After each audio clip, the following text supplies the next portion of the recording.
Well, we're back. We're back.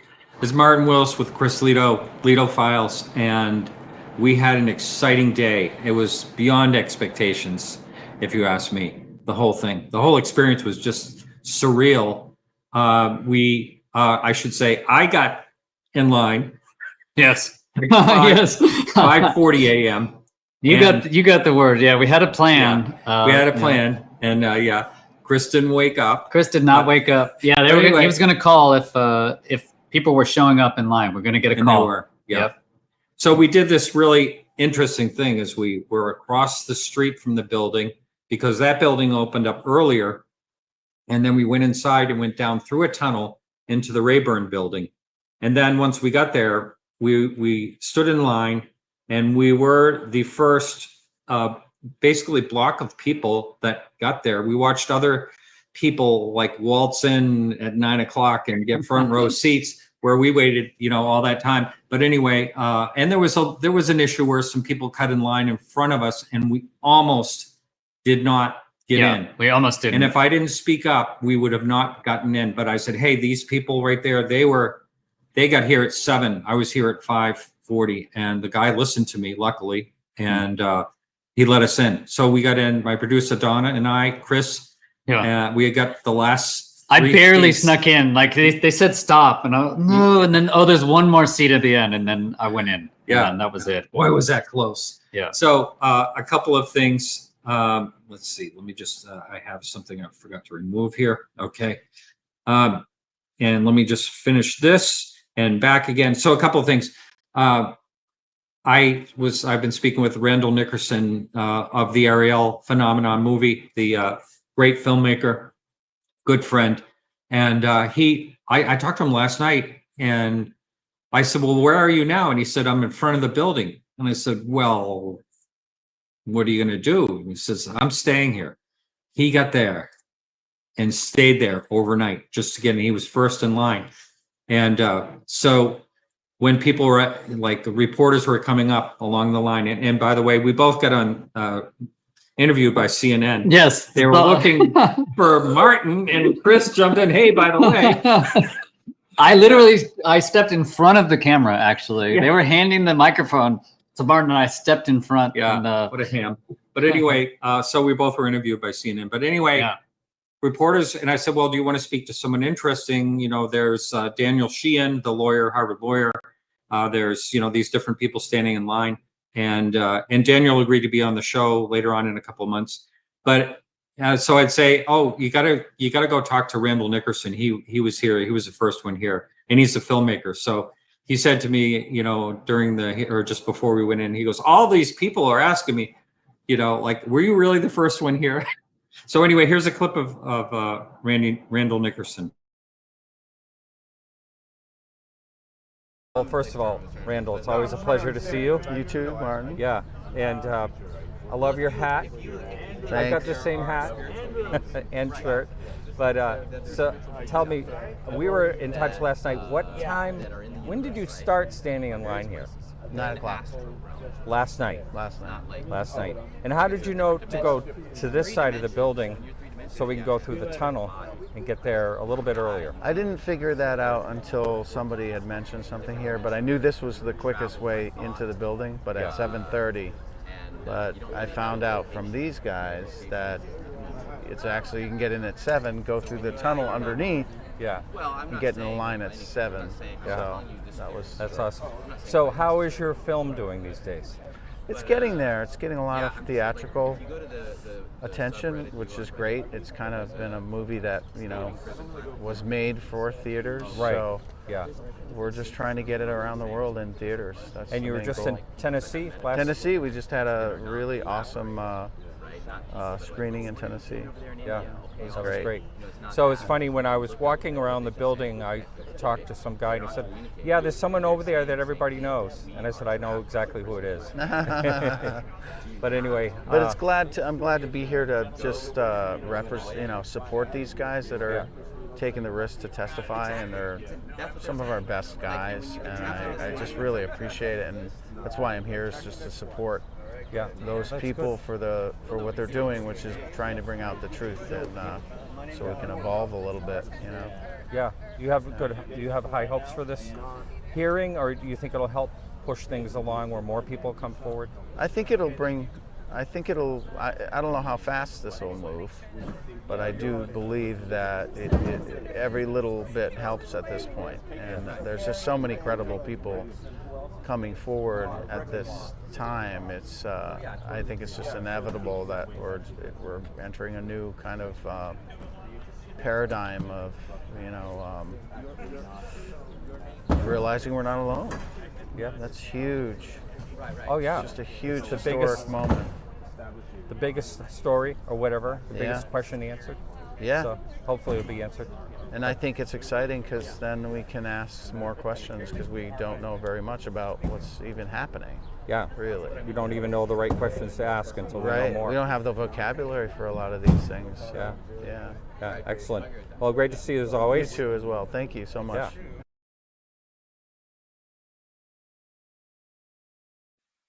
So yeah, always fun to talk.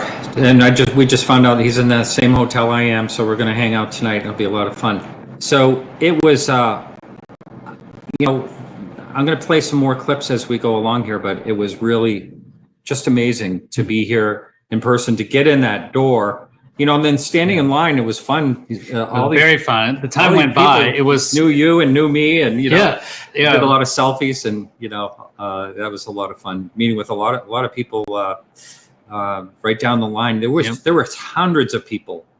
Yeah, As far as I could see down. I heard thousands outside the building when we were going in. Is that right? Yeah. Yeah. So yeah, I mean, There was a lot. just that alone, that's a statement right there, that when all these people showed up from all over, it was really, really quite amazing. And, you know, we got in at 10 minutes of, and I just wanted to let everyone know that I filmed the entire hearing. Yes. So I wanted to do it from a bystander or someone in the audience, what it was like to be there. And unfortunately, it's kind of the back of the heads, but sometimes a profile of David Grush and Ryan Graves and David Fravor. But I captured them and the people asking the questions all from inside the room. So I'm going to premiere that probably tomorrow night. I got to edit it, put it together, but it's over 2 hours. It might be kind of boring for a lot of people, but I'm still going to run it, and I'll be in the chat room. So I'm going to say tomorrow night, Thursday at 8 p.m., I'm going to put that video out. And it may be boring for some that already watched the hearing, or, you know, it may be interesting to see from a different perspective. But so I just want to ask you, Chris, there was one phrase that David Grush said very, very loud, and we both got to meet David, which was very it was quickly, awesome. but, but the one phrase that he said very loudly, I don't know if you were watching the hearing, if you caught that, but he said non-human bodies. The bodies. Yeah, Yes. we talked about the bodies. And Yeah. he very clearly said it very loudly that they were non-human. He wanted to make that very, very clear, that that's what, not that he saw, but of what he knows about. And he You knew know. where the locations were. Yes. And he said he had already passed those locations and the people that had firsthand knowledge of it to, Yeah, they already have that information. There's a lot of information, of course, that David Grush could not talk about that, but he has already spoken to other people about it. And that I think should spark debate enough for people to get really interested in getting this thing moving along. I mean, I feel maybe it's different because I was in the audience. We were both in the audience, but it feels like this is really something moving. And I heard a lot of people saying the same thing. I did a tour afterwards, actually. So Sarah, thanks to Sarah, moderator for UAP Society, she couldn't get in. She was right behind me. I know. They closed the door, and I was like, no. Those people that cut in line. They did, yeah. And she couldn't get in. She was great. It's too bad. Yeah, but luckily there was another patron, and he waited, and then he got in. So you could wait, and it was a capacity thing of the room. That's right. That's right. So just a couple of things. I've got a couple of clips of Burchett last night live during the show. We heard about a tweet that he was bounced out of chairing the meeting. So someone right beside me asked him the question, and here's his answer. What happened last night? There was some stuff going around on Twitter. It seems like the hearing's moving forward still. We're still doing the hearing. Let's don't let that be a distraction.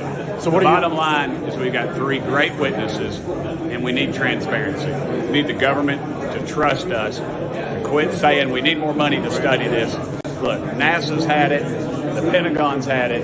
Every defense department has had it. Turn loose the files. American public can handle it. I think it's time to release the files. Any additional pushback in the past?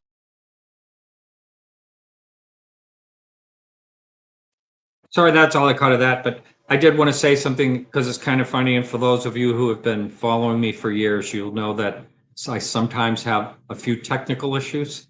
So I had my lapel mic and I had a spare lapel mic, and Tim Burchett put it on this morning at just before 6 a.m.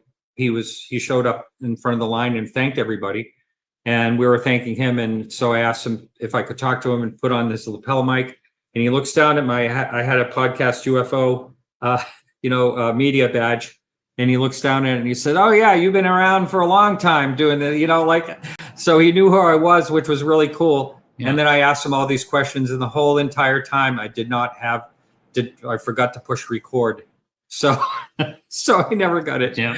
I did that a couple times. I mean, it's just part of the game. Yeah. And it's, but anyway, I did catch a few, there was a couple of times that he did answer a couple of questions, and I've got a lot of clips. This is just part of the clips here. And there's another one. I'll run that in a minute, but I just wanted to run this right now. Oh yes, this was an interesting moment where Chris piped up in the room. Thank you. Your heroes. Yeah.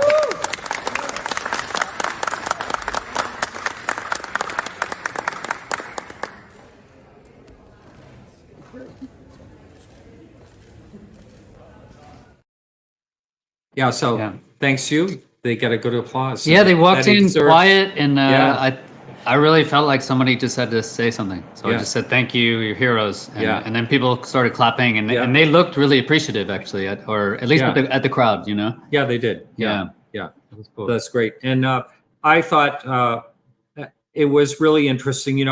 Someone said, "Well, did you hear anything new?" Well, we sort of heard different angles on things we may have already known. Can you think of anything? It seems like David Fravor said a couple of things that I thought was pretty spectacular.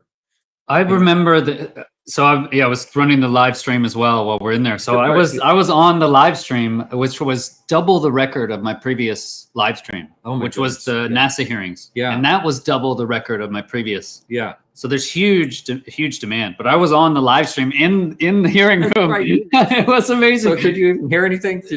I was paying attention, but it was kind of difficult. They kept asking, "Where are you? Are you really there?" Because they couldn't see us. Oh, that's right. I did notice some things. The Eglin case. They mentioned specifically what happened there about I think there were 6 lights, and they have it on video on FLIR. Oh yes, yes, that's right. That was a totally new Ryan case. Graves talked about that. Yeah, right? Yeah. So he brought in some new things, and it actually was the congressman asked and brought up this thing. He knew about the lights. In his state of Florida, was it? I can't remember where he said where it was. I can't remember. But but it was his state, and that's why he wanted to talk about it. That was a completely new case. I thought that was interesting, and there was no names that I was listening specifically because Tim Burchett said, "Hey, Grush is prepared to name names, right?" Yeah. So I was waiting for names, and really the only name came from AOC, who basically outed or doxed Boeing. And she said Boeing. So she released that information. They didn't say any names, but she said you mentioned previously, I believe, about Boeing. I thought that was new as well. The bodies, really, where he just said specifically we have non-human bodies. Non-human. Biologics, he mentioned. Yeah, and then he was questioned from that, and that's when he spoke really loud. Non-human. Yeah. He wanted to make that. Yeah, they asked. He said biologics, and she said, "Is that human or something?" I said, "It's non-human biologics," and I know where they are, and I passed all those locations, so multiple locations. I thought that was quite interesting. Those are the big points I noted. That's right. Well, I would like to play this clip because I was standing around after the hearing, and I saw this priest, and so I thought, well, interesting. This is an interesting person to be here. So I interviewed him, and here's just it's a quick. Thank you so much for being willing to talk. Absolutely. And yeah. I'm sorry to the listeners for the background noise here. Nothing I can do about it. So, your name, please? My name is Father Matthew Gray. Welcome to the show. Thank you. And I want to find out, why are you here at the UAP hearing? Because if this is true, which I personally believe it is true, this is life-changing. This is something that is not an American issue. It's a global issue. It's a human issue. Yes. And truth is truth. Truth needs to be known as much as anything else. We have a right to know and kind of delve into the implications of it. And this affects everything. Right. And so I know you're not speaking for the church.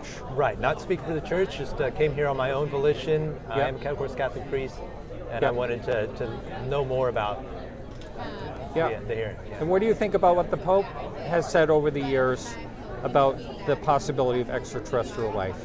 The church has always been open to it. Anything that exists does exist because God created it.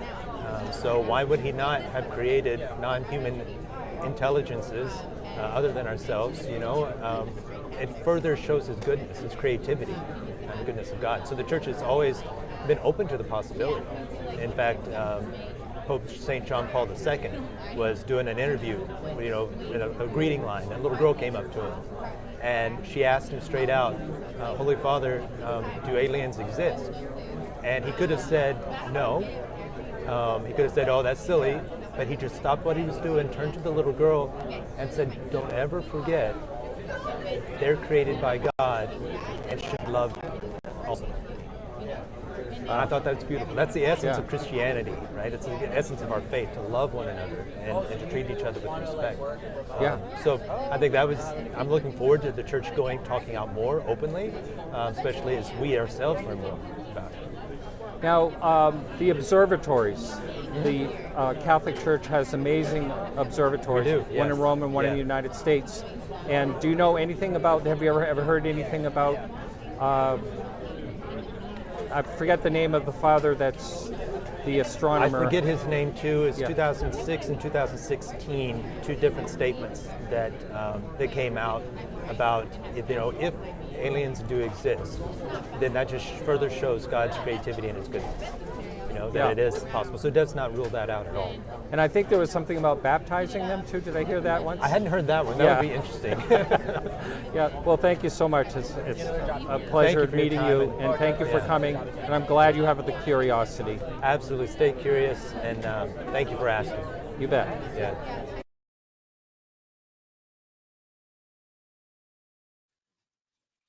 Yes. So what did you think of that? That's a great clip. Thank Matthew. I hope I can show that again on my channel if you're okay with that. That was awesome, man. Thanks for coming. Yes, and so I tried to find the quote, and it was Pope Francis on May 14th, 2014.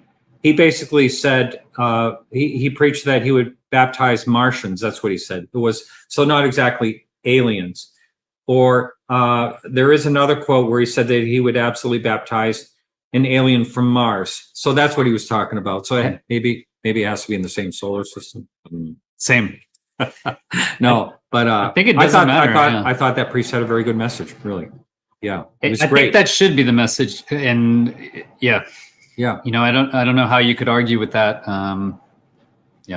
There's this weird thing, and I'm almost afraid to talk about it, but I've heard it so many times where the word love is used, and when it comes to messages and things like that.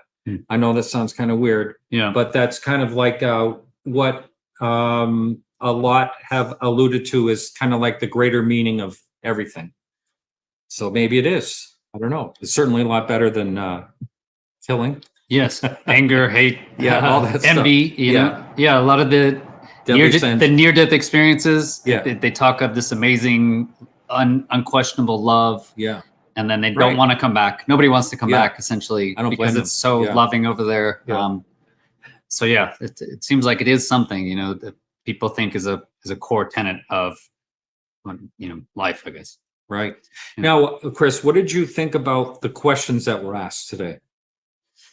Yeah, I mean, there's so broad a subject. If I went to think of questions, I didn't even really put in any good questions. It was so broad. I don't know. I thought they did a great job, actually. I thought there was a good mix where some of the congressmen just batted out the questions. Right. Like yes, no. I only have 5 minutes. I need to get in as many questions as I can. And they was asking them all to answer at the same time, basically. It was like 1, 2, 3, 1, 2, 3. So I liked the volume of questions. I thought was good. Now the one I feel like I want to criticize a little bit from. I'm trying to remember where he was from. He said he was a skeptic, which is fine. Gates. No, it wasn't Gates. It wasn't Gates. It was the guy beside Gates.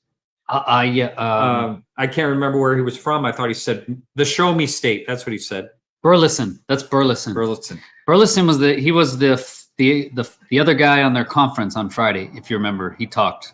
It was Moskowitz, Luna, Burchett, and then Burleson actually talked. Then he talked about he comes at it from a skeptical angle, etc. But I mean, he said something like, well, how could they get here if they're billions of light years away? Well, they're not necessarily, the nearest star is 4 light years away. It doesn't have to be billions of them. I think he was just trying to say that it's such a vast Exactly. space. I noticed that in my live stream, a lot of people picked up on that. And even you said it, you were filming and you leaned over like, there's no such thing as derogatory commenters, and I noticed immediately in the stream, I was getting the same thing. This guy's an idiot, blah, blah, blah. But when I was listening, I just thought he was making a statement like, it's a lot of light exaggerating further than we can imagine or something. Yeah, which is true. I mean, it really is true. I mean, I've said before, talking to an astrophysicist, if the sun was the size of a basketball, the Earth would be the size of a ball and a ball tip pen, on a ball tip pen, be that size next to it, and the nearest. If that sun and the Earth were in the range of, say, Washington, D.C., where we are now, the nearest star would be San Francisco. That's a scale. I know it's hard to imagine. Yeah. It's so hard to picture things as a human, how, vast space. And like we were talking about last night, what is $1 trillion type of thing? It's hard to imagine these big numbers.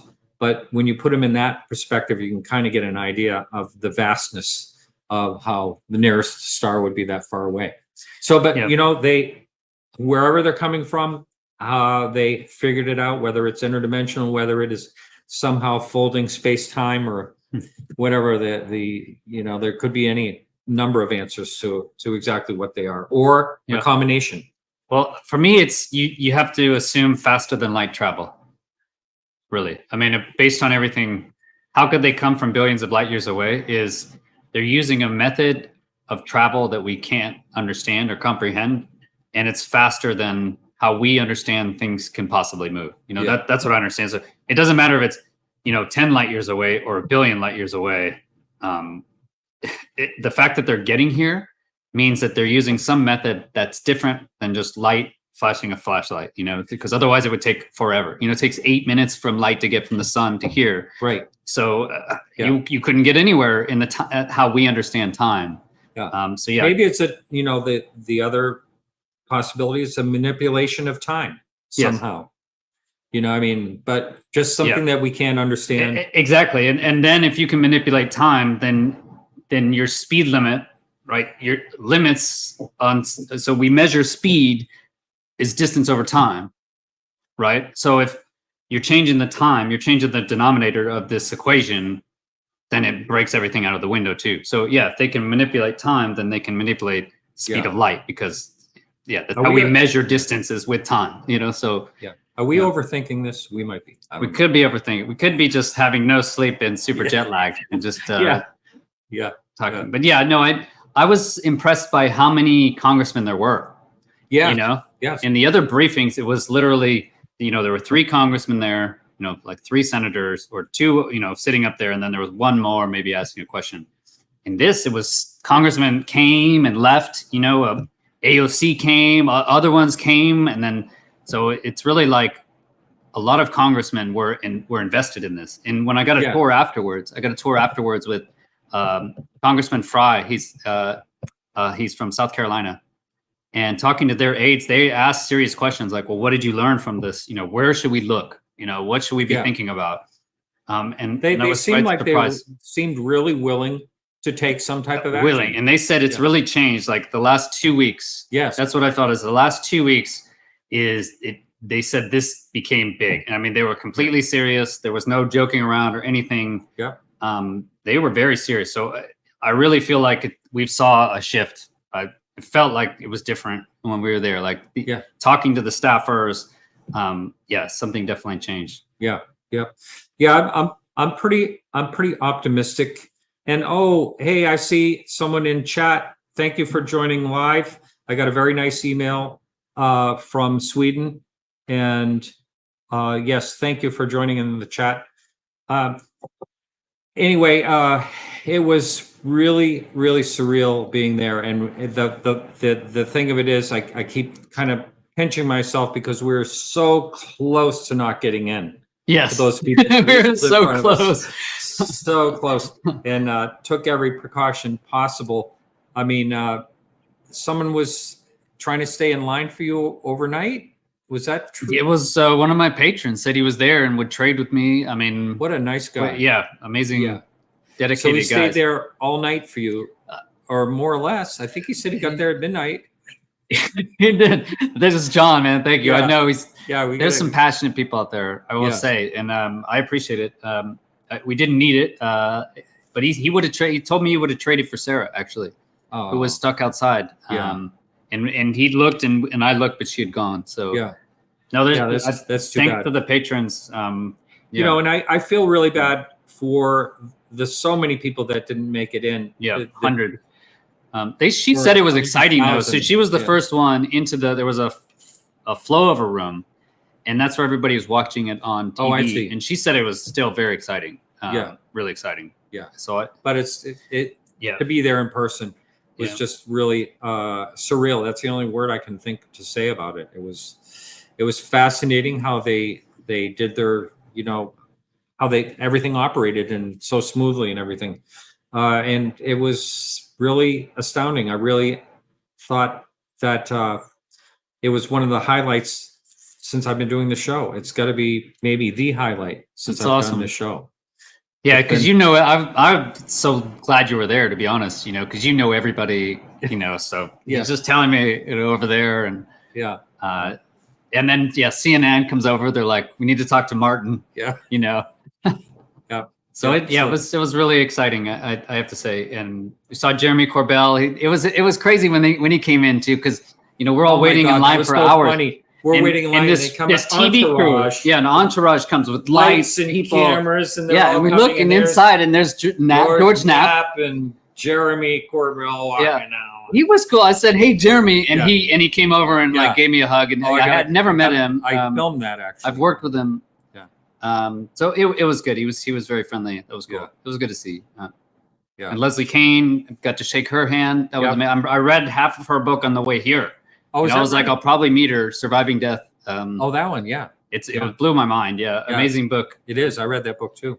So it was good to see her.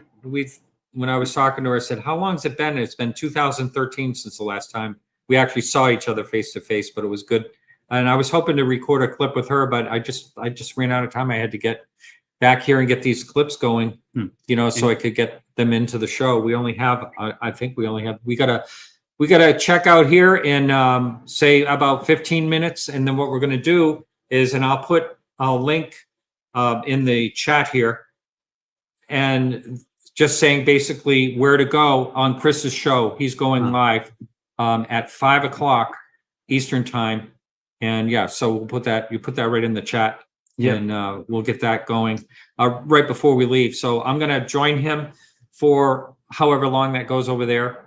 So you may see the same clips again, but there's going to be Chris has a very large audience. You've really grown that audience, wonderful, and so there'll be a lot of people in there. If you want to join in the chat over there, that'll be fun. That's over at the Lehto Files on YouTube. Yeah, thanks. I haven't shared to this So I need to share, telling Oh, you people that we're better. live now. You better. Yeah. Take your time. I'll Okay. talk. Okay. I got it. So while he's doing that, I'm going to play this clip here of Representative Burchett. There's always, man. That's as I said in the Baptist church. We say the devil's trying to keep us from this. This is what happens. You're over the target. They get it. He's all right. They're over the target. They get it. They know we're over the target, and all these people get it, and they're not going away. This will just get bigger and bigger. And the American public, in the world, actually, I met some fella from Denmark. I mean, people are out here at 4:30 in the morning. Dadgummit. Let's get to the bottom of it. This is just the start. Jeremy, you got a question? Sorry.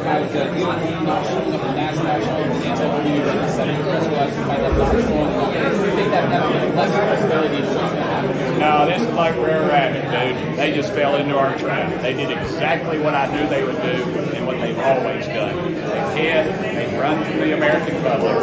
We're the taxpayers. We pay their salary. The military, the industrial war complex does not run us. We run them. We've got to take control of it. All right. It is bipartisan, 100%. My best Jerry Moskowitz, hardcore Democrat. He's excellent.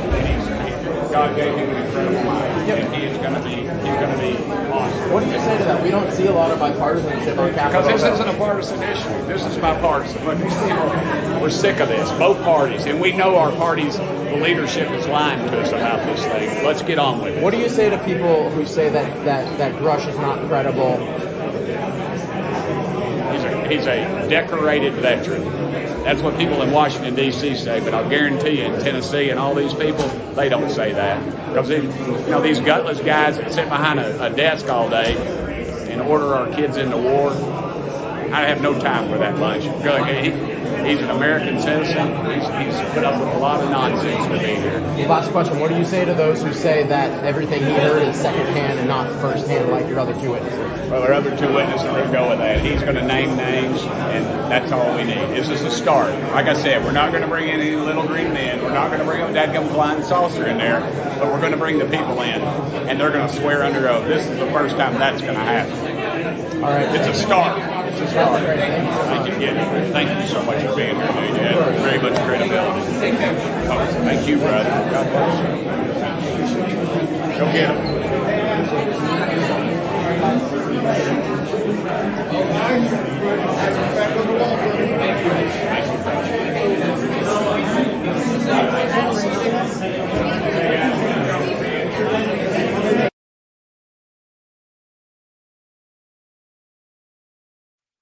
Well, what do you think?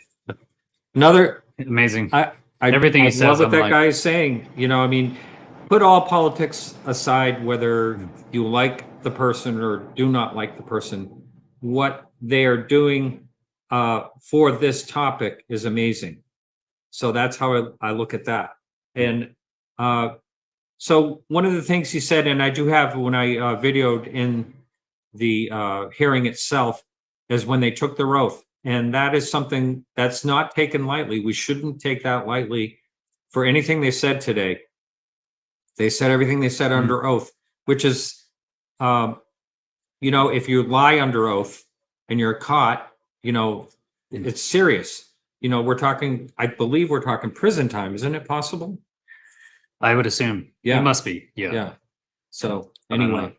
but so we're going to take some questions in the chat. If you have any questions, I have just, I believe that is it for the clips. I have one at the finale, but anyway, it was a lot of fun. But if you have any questions, I think personally, I do think that we're going to see a little bit of snowballing because of this. And yes, I think this is a good point to watch AOC and Matt Gaetz both come together in something was huge. And that's right. They are. They both asked extremely good questions. I thought they both did. Definitely. Yeah. I mean, AOC's aim was the corporation. What is the illegal link between the corporations? Yeah. And that was one other detail that I thought was important that was mentioned was how they're hiding the money. Right. Yes. They asked, how, and he said it's a misappropriation of funding. And basically that, and then the congressman explained, because I think they had talked about it before, is Does that mean they overcharge the government for regular items? Why do we have a $15,000 toilet seat? Yeah. It's because NASA's using that or whatever. But that's the idea. So they overcharge the government, these same companies, and that's how they're paying them, basically. Right. That was the idea. Misappropriation of funds. That was interesting. Yeah. So we have to save up some of this for Chris's show. So if you have any questions, please put them in caps right now. Get them out to you, because otherwise we're going to be closing the show here in a couple of minutes. And I do want to thank everyone that has shown up today. And let's see. Yeah, who else is? Do you know that? Yes. He's the Navy physicist. The Navy He has physicist. the Pais effect. Wow. I think I've asked to interview him. I could try. I would love to talk to Salvatore Pais. Yep. Salvatore Pais. Yeah, he has the Pais effect. That was those 3 Navy patents. Remember the whole thing with the Navy patents? And it looks like the spacecraft. Yeah. And he talks about 0 point energy, essentially. And so pretty interesting. Well, I thought that Commander Fravor said a lot of very interesting things today, and they were trying to explore, like, could these in any way possibly be, a man-made object that he was seeing. And he very carefully talked basically, and just like, there's no real way. He saw it up close enough to say that it was smooth, no rivets or anything, and he did say when he was able to look at the FLIR video later and do a close-up, he could see the appendages that were underneath it, that type of thing. But it seemed to me that they were trying to get him to say that it's possible in some type of way that it could have been either an adversaries or some equipment that we don't know of, or I think there was something else later on. Someone else questioned kind of the same thing. They were questioning Grush. I forget who it was, but they said something along the lines, is it possible that it could have been, an adversaries or a project that we're unaware of, and that's the type of craft that it is, instead of a non-human craft? Did you see how they were trying to sort of not manipulate, but trying to get at every angle? And, that is, of course, what a skeptic should do, is question and try to figure out, a real answer to something that could be more explainable. Here's a question here. Thank you for that, William. What do you both speculate will be the next steps? It sounds like the next step will be, I heard, September for Senate hearings. Yeah. That seems like the next big push will be for the Senate hearings. September, October. I heard that from the staffs as well. And so it sounds like that'll be the next major event, I think. Yeah. Well, I think, I have a feeling that we're going to hear from more witnesses, and I am hopeful, this is what I hope, is that we hear from firsthand witnesses, instead of, that I'm talking about what David Grush is talking about. And I would love if that did happen. That would really be an excellent, that would change everything if those people came forward. Really, it would change everything. You'd have to admit that we are being visited by otherworldly, whether it's interdimensional or wherever it's from. It's not from here, that type of thing. Yeah, I think that's what I see, is that the Congress, the staffers, everyone seems to now actually take it seriously. That was kind of my impression, is that, right. Because what I learned is you have these subcommittees, right, that are actually looking into this, and they have the secret clearances, to actually look into it. But that's a small group of actually the Congress. It's 435 people in the Congress, and that's not even the full oversight committee, because they kept saying, the staffers were saying, oh, the House Oversight Committee is the full committee, and this was just a smaller subcommittee underneath. So what I kind of see that is spreading out, and David Grush mentioned a few times that he could give this information, and he's ready to give the information, but he needs a secure environment, which they mentioned was a SCIF. It's a special compartmented information facility. Yeah, and that's I don't know the difference between a SAP and what's required. There's these weird security requirements, but either way, it's a secure environment. And they said they didn't have one. Remember, Burchett at the beginning of the hearing said we couldn't even schedule a skip for this. Like they couldn't go immediately after and have a secure facility available. But Grush said, I will tell you all of that, happily. We just need a secure environment. It's finally on CNN now. Yes, I was hoping that's another thing. The person asked, "What do we hope or whatever will happen out of this?" Yeah, and one of my hopes is that I can actually talk to a friend somewhere else, heard of it in the world, and they'll say, "Oh yeah, I heard about it." Yeah, finally, instead of News Nation's done a great job. They took this serious. I'm glad they did, but it's taken its time to get into the mainstream media. Here, this question, Tony, what is your take on the Holmen Rule the congressman threatened to use? And that's basically cutting back on funds of, say, if someone has a crashed craft, basically, and they're not going to expose the fact that they do. Here's the question I have about that is how would they know if they're going to deny that they have, the company denies that they have something? How are they going to know that they do or do not? It's going to take a whistleblower inside of that organization. Yeah, really. So I think that's a good thing. They should threaten to use that if if they need to.